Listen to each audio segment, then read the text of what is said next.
And if they're keeping the proficiency bonuses we currently have, that means that when you're like level 20, you get to do this like 6 times. Yeah, but when you're level 20, you can already kill gods. So it's whatever So at that whatever. point.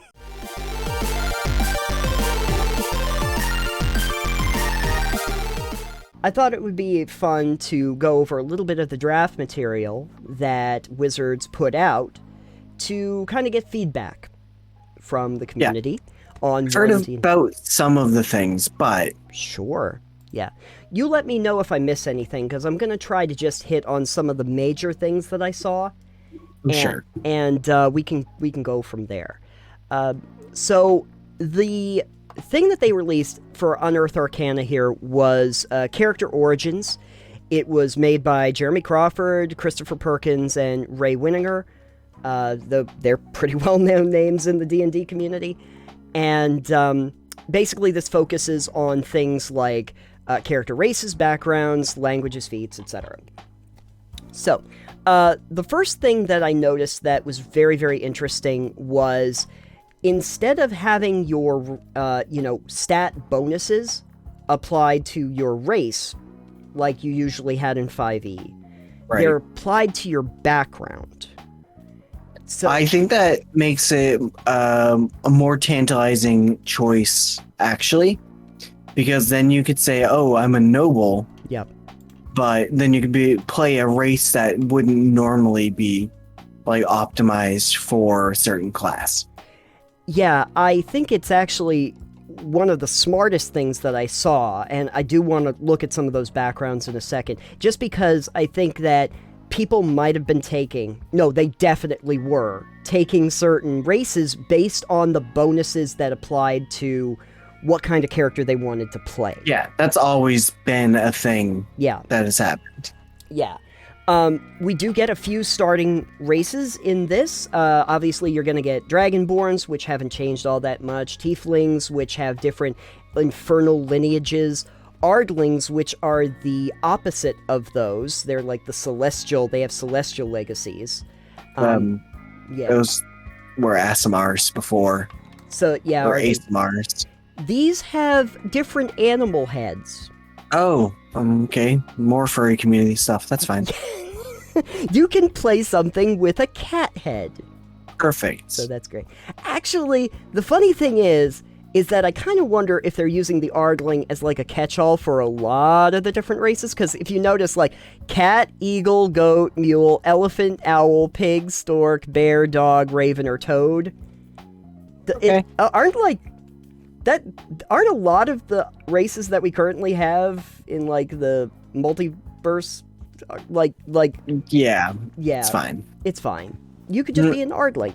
The difference is that if you choose different legacies, you also get first, third, and fifth level spells that are specific to your lineage, which is fun. Humans are still awesome, just for the record. I personally think that that's bias. Humans made these games, and humans always are awesome. But I will just kind of give you an idea of what these are and I'll use the humans as an example. So, you get your creature type, your humanoid size, which is medium or small. You can actually choose when you choose your character. Your speed, which is 30 feet. Your lifespan, which is 80 years on average. You get special traits. So this is really the main thing that the different races would get. Your races as human, you would get these traits. Resourceful, which I think this is excellent. You gain inspiration whenever you finish a long rest. Okay. You just get it. Let's get it. It will later go on to tell you that inspiration, you can only hold one at a time, but if a source gives you inspiration, you can choose to give it to somebody else. Oh, that's cool.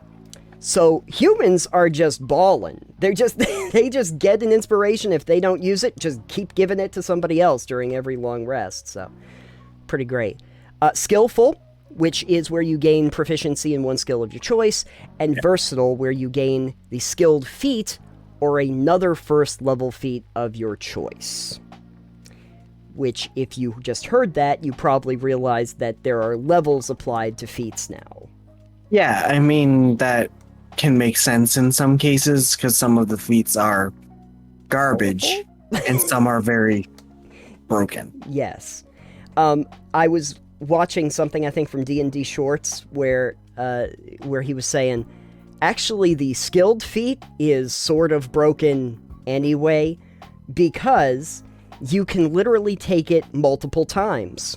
Yeah.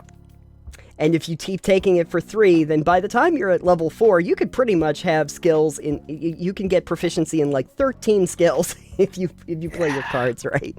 But hey, that's what you want to specialize in, I guess. Go for it, man. So we have those. We have the dwarf, which some people were a little upset there isn't 2 different kinds of dwarves or multiple. There's just the dwarviest dwarf, as they put it, that they could possibly imagine. And the dwarviest dwarf, fun thing, gets like tremor sense. Yeah, that's fair. Yeah. As a bonus action, you gain tremor sense with a range of 60 feet for 10 minutes. You must be on a stone surface or touching such a surface to use this tremor sense. And then you can use it a number of times equal to your proficiency bonus, and you regain all expended uses when you finish a long rest. So, touch grass, but touch stone. Yeah. And get tremor sense. Yep. Good. I'd like that. Elves are still great, so you don't need to know too much about them. But they do list drow, high elves, and wood elves in the preliminary stuff. Gnomes get awesome, so that's good for me, personally. The only thing, because I'm playing a rock gnome, so the rock gnome gets great stuff. First of all, gnome traits, you got dark vision, you got gnomish cunning, where you get advantage on literally just all intelligence, wisdom, and charisma saving throws. Okay. I just get advantage. And then you have supernatural abilities. So the rock gnome, you get the mending and prestidigitation cantrips out of the gate. And then you get the ability to make these little tiny clockwork devices. Yeah, you've already got that ability. Yeah, but it's from the artificer lore. Oh, okay. It's more an artificer thing, but gnomes just get it. Okay. You just get to do it. And you can put stuff into. You can use prestidigitation and the effects of prestidigitation to imbue those objects with something. So you want to make a smelly rock, you can make a smelly rock. Well, That's great. something. I know you're happy. Halflings, still great. They still get that thing where they can re-roll ones. Nice. And I think they get, what else do they get? Oh, and they have proficiency in stealth now. And they can move through the space of any creature that is a size larger than yours. So there you go. So yeah, tieflings, and I think were orcs in this? Yes, and orcs. Not half orcs, but just orcs. And now you might notice that there aren't half elves or half orcs or anything like that. I assume it comes from your origin then. No. Well, kinda. I guess. Well, tell me then. So what they decided to do is, instead of having half elves, half orcs, anything like that, they were just going to create a system where if you want to have a mixed lineage from 2 different races, you can actually custom build pretty much from the abilities of them. Okay. And so functionally you might have the same abilities as just one of the 2. But you can say, yeah, my father was an orc and my mother was an elf, and now we're gonna rectify that. Okay. With a few of the different abilities. But I don't think you can mix and match them, because they thought that might end up being, OP? Where people would take, I like this trait here, and that works really well with this trait here, and I'm gonna mash them together. Because you know that they were gonna do that. Of course they are. Yes. So if you want to play a child of such a wondrous pairing, you would choose those race options that are humanoid, and then determine which of those options provide your game traits, which include size, speed, special traits, etc. So, but yeah, so if you were looking for special stats for your half-elf, sorry, you're just going to have to take the elf stats. Or the human stats. And you're probably going to take the human stats, because obviously they're great. Anyway, backgrounds. So this is really what I wanted to talk about, because I think the backgrounds make a lot... They're a lot more important in 1D&D than they were in 5e. If you remember 5e, you kind of took the background as like I guess this kind of gives me some story beats. And some skills, yeah. A couple skills and stuff. Now what they do is, one, you can actually custom build a background if you would like, because they're working on kind of like Tasha's rule set, where you can kind of custom make these. But in general, you get ability score increases, i.e. 2 to one of your ability scores and 1 to another, or 3 ones across the board. You get 2 skills that you gain proficiency in, tool proficiency, 1 tool proficiency, and you get a language from standard and rare tables. You can take 1. There's standard and rares. Okay. To give you a sample one, because they do have pre-mades, to kind of give you an idea, I will take mine, if I can find it, which I believe is the entertainer background. And if I can find it, I would absolutely be so thrilled. Is it the artisan? I don't think it's the artisan. Charlatan. Oh yeah, don't you want to be a charlatan? Always. I know I do. Entertainer, here we are.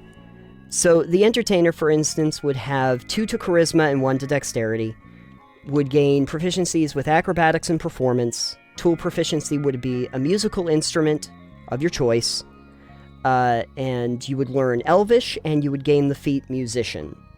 Okay. I'll talk about feats in a minute. Sure. But at any rate, and you would also get specific equipment.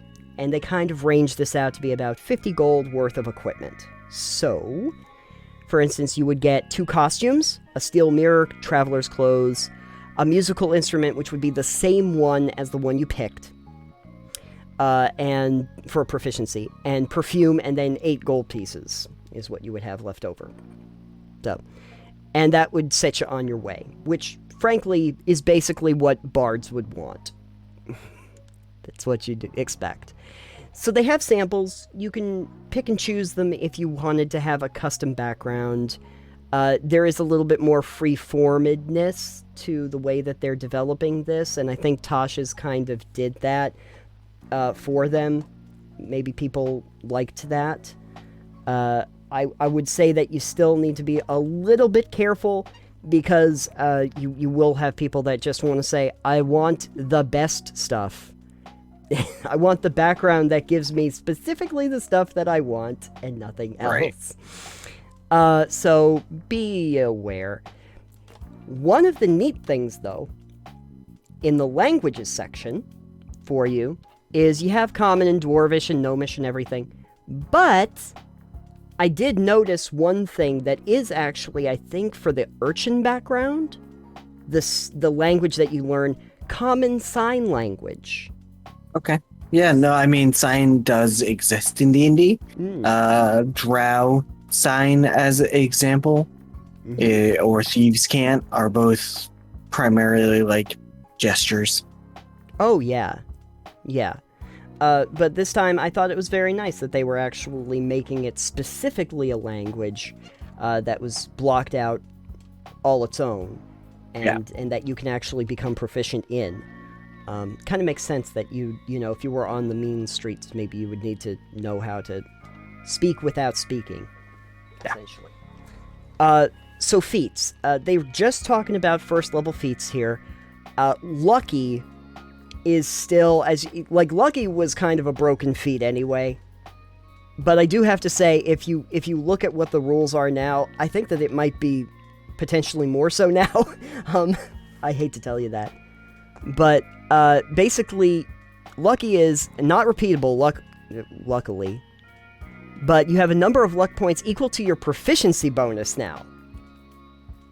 You can spend the points on the benefits below, i.e. you can either immediately after you roll a d20 on a d20 test, so that's skill checks, saving throws, etc. You can spend 1 luck point to give yourself advantage on the roll, or you can give disadvantage to a creature rolling against you. And you can do that a number of times equal to your proficiency bonus during a long rest. Until a long rest. So the current rules are you just get 3 uses between long rests. And if they're keeping the proficiency bonuses we currently have, that means that when you're like level 20, you get to do this like 6 times. Yeah, but when you're level 20, you can already kill gods. So it's whatever. So whatever. You might as well do it. By that point, you're dealing with the monsters and the players all having like plus 20 to skill. Yeah. So what's it gonna matter? The musician, since I'm using my gnome bard I'm using Max as my stand-in here, is that you are practiced as a magician, so you gain tool proficiency in 3 different musical instruments, in addition to the one that you would have gotten from Entertainer. But you get Inspiring Song. Here's how that works. As you finish a short rest or a long rest, you can play a song on a musical instrument with which you have a tool proficiency and give inspiration to allies who hear the song. The number of allies who can be affected this way equals your proficiency bonus. Okay, so you're just going to do that every time you do long rest. Or short. You're just going to do that. So you're going to look at your DM and go, all right, so I'm just playing music every time I rest. I'm freaking giving... So basically, at this point, everybody's got inspiration all the time. Yeah. No talking about it. So, yeah. So bards become very, very useful if they take that basic archetype. Especially if you fill your day with short rests between each small combat encounter. I think this just means that the M's are just going to stop doing short rests. It's like, you don't have time. You don't have time to do anything. I'm sorry. Yeah. Not happening. Your short rest was interrupted by a pack of wolves. Oops. Sorry. Can't finish it. Something that I did like, though, before I move on. Tavern Brawler lets you do furniture as weapons. So you can wield furniture using rules of a great club for small or medium furniture and a club for tiny furniture. That's just great. You're just in a club, and then it just barroom blitz, and you just take a chair, and it's just a great club now. Perfect. Fun times. What else is important to know? I told you about inspiration, long rests, obviously, we're aware of. I think what they did do, though, is define long rest a little bit better. Long rest is a period of extended downtime, at least 8 hours, during which a creature sleeps for at least 6 and performs no more than 2 hours of light activity, such as reading, talking, eating, or standing watch. So you don't really have to be asleep for 8 hours, 6 at most. You regain all of your hit points, hit dice, etc. But, and this was smart, they did say that you can't do a long rest in more than a 24-hour period. You can't just stack them. I mean, I would house rule that you could. It's not like you gain additional benefits for multiple long rests. That's true. And it's like, if I want to sleep 16 hours a day, I fucking will.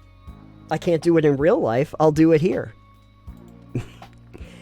Interrupting rest, if it is interrupted by combat or by 1 hour of walking, casting spells, the rest confers no benefit and must be restarted.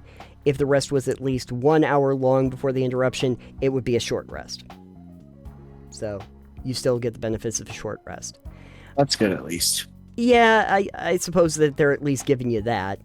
And the one other thing that is kind of interesting, because it seems, I don't know how they're going to implement this, or what their thinking is spells.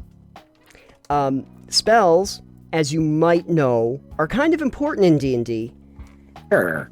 A little bit. Yeah, they have organized spells into essentially 3 different lists. You've got your arcane spells, you have your divine spells, and your primal spells. The general idea is that your arcane spells are coming from, like, the magical plane, divine spells are coming from, like, holy energy, and your primal spells are coming from nature. Mm-hmm. And that's how they organize these. And they've done, like, level 1 and 0 spells, kind of organize that in that way. And I don't really know if the thinking here is that certain classes will have access to certain spell lists, or that they would choose them, or they would have access to them. I don't really know how that's supposed to interact with it. It'll be interesting to see. Yeah, if like a warlock can pick so many from an arcane spell list and so many from a primal spell, I don't really know. No idea. No idea. One thing though that you might be interested in though is that the Eldritch Blast, one of your faves. No, it's one of everyone's faves. Okay, and one of everybody's faves is not listed in the cantrips on any of these lists. Well, it's also not finished, so... And it's also Warlock specific, so it might just be that. The thing that I've been thinking about, and then I saw, I think Bob the World Builder said it, and I was like, oh good, I'm not alone, is that they might have that as a specific class feature for the Warlock, that they can use that. Which maybe. We'll see. Yeah, we'll see. In general, though, I've given you a lot to think about. What do you like and what don't you like about those changes? No, all of that actually sounds really interesting. I'm interested to see how they dole it out and how it works. I think the backgrounds being more important as far as like what bonuses you get from them versus just picking a race that gives you exactly what you need. Yeah. And I think it makes backgrounds actually mean something. Like, it's functionally important. Yeah, it makes them more than just set dressing. Exactly. So, this is interesting. They're taking feedback starting September 1st. If you want to jump in on this or look through it, you can find that over in D&D Beyond. And it will be interesting to see how people feel about it, because I know anytime there's any change to Dungeons and Dragons, you have everybody all up in arms. But I didn't find anything particularly egregious here, and I kind of understood the changes that they were looking to make for the most part. Now, I say that, but there is one thing that they've been floating around that I have a feeling you and I would not be as big on. And so we're going to deal with that in the third segment.